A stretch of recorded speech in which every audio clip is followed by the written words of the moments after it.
in the lush green heart of a small Nigerian village named Agba, where the sun shone warmly upon the red earth, there lived a woman who was known far and wide for her extraordinary cooking skills. Her name was Wunmi.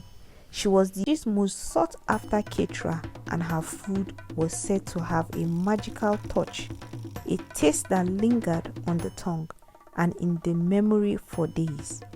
People would often say, if you haven't eaten Wunmi's jollof rice, you haven't truly tasted jollof rice. Wunmi's reputation spread beyond the boundaries of Agba. Wealthy traders from neighboring towns would request her services for their grand celebrations, and even the chiefs in the land would ensure that she was the one who cooked at their family events. But Wunmi had a secret. No one in the village or beyond knew.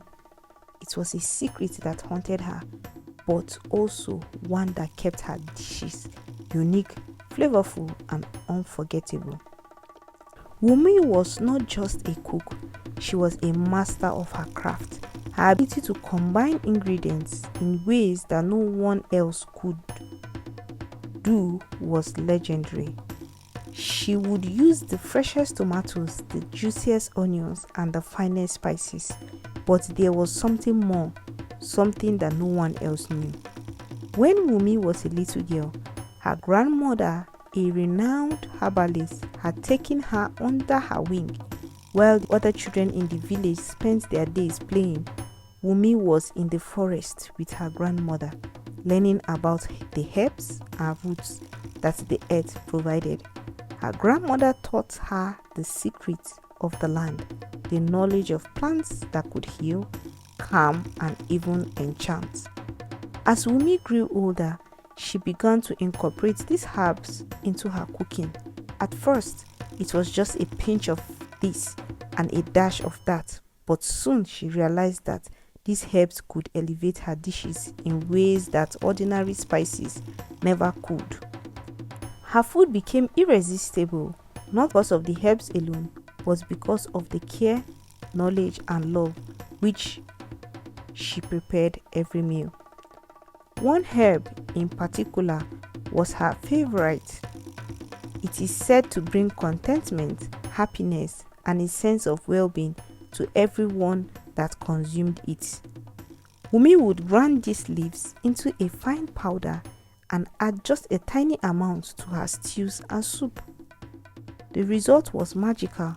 People would eat her food and feel not just full but joyful, as they had tasted a piece of heaven itself. But Wunmi kept her use of the herb closely guarded secret. She feared that if people knew, they would misunderstand or even reject her cooking. That might call her a witch or accuse her of using charms to control people. And so she kept silent, allowing the taste of her food to speak for itself. One day, the village chief, Oba Adebayo, announced that his first son, Prince Adebayo, was getting married. The entire village buzzed with excitement, for this was to be the grandest celebration of Agba. The chief spared no expense. Every detail had to be perfect, from the decorations to the music, and of course, there was no question about who would cater for the event. Wunmi was the obvious choice. When the chief's messenger arrived at Wunmi's modest home, she was in the middle of preparing her famous pepper soup. The aroma filled the air, causing the messenger to momentarily forget his message as he inhaled deeply. Auntie Wunmi, the Oba sends his regards and requests that you prepare the feast for Prince Adebayo's wedding, the messenger said, finally remembering his purpose. Wunmi smiled and nodded, hiding the nervousness that pricked at her heart. This was a huge responsibility, and the entire village would be watching, tasting, and judging her food. But she knew she was up to the task. I will make sure it is a feast to remember, she reassured the messenger, who left with a smile, already dreaming of the dishes Wunmi would prepare. For days, Wunmi planned and prepared. She selected the finest ingredients, freshest ingredients, gathered the finest spices, and of course, made sure to harvest her secret herb from the forest.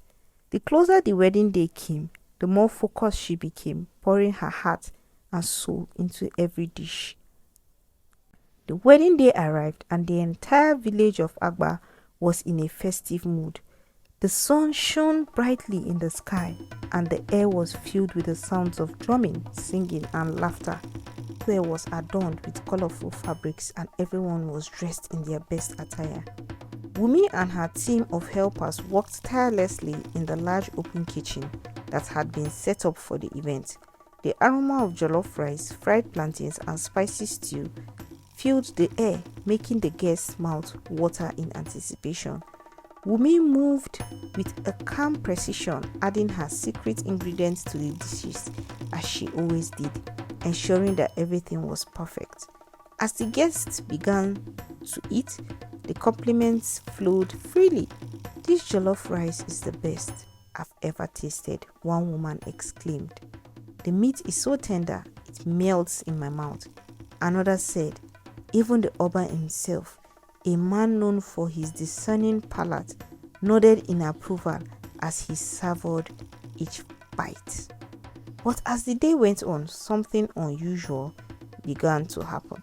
The guests who had started the day full of energy slowly became more and more relaxed. Their laughter grew softer, their conversations quieter. By the time the sun began to set, many of them were reclining on mats, their eyes half closed as if in a dream. Wunmi watched from a distance, a knot of worry forming in her stomach. She had never seen this happen before, not to this extent. The herb was supposed to bring happiness and contentment, but this was different. This was almost like a trance. The Oba's wife, sensing that something was amiss, approached Wunmi. "Wunmi, what did you put in the food?" The guests, they seemed so calm. Wunmi's heart raced. She had always been careful with the herb, using only a tiny amount. But what if, in her desire to make the wedding feast perfect, she had used too much? I use the same ingredients I always do, ma," Wunmi replied, trying to keep her voice steady. But the Oba's wife was not convinced. She had heard whispers before, rumors about Wunmi's food being more than just delicious. "Wunmi, you know how much the people trust you. If there is something you have added, something special, you must tell me now." Wunmi hesitated, torn between her fear of being exposed and her responsibility to the people she had fed. Finally, she lowered her voice and confessed, "There is a herb. It is known for bringing happiness and contentment. I use it in my cooking, but only a very small amount." The Oba's wife frowned. "I have heard of this herb, but it is not something to be used lightly, Wunmi. It is said to have powerful effects." Wunmi nodded, her eyes downcast. "I know, and I am always careful, but today I may have used a little bit more than usual. I wanted the food to be perfect for the prince's wedding." The Oba's wife looked around at the guests, who were now completely at ease, some even dozing off where they sat.